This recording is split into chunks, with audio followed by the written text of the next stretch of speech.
What's up, y'all? My name is Jonathan. Welcome. We are back at it again.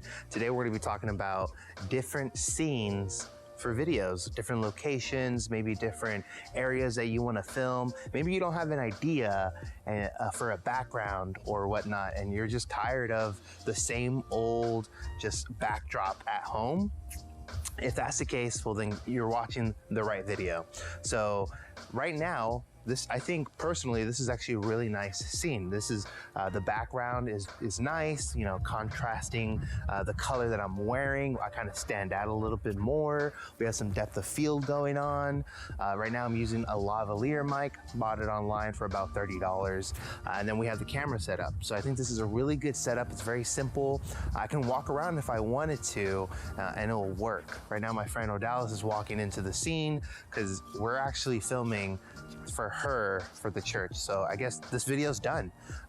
It was an honor and a privilege. I hope you enjoyed. Comment, like, and subscribe if you want a little bit more of this idea, backdrops. But have a good one, y'all.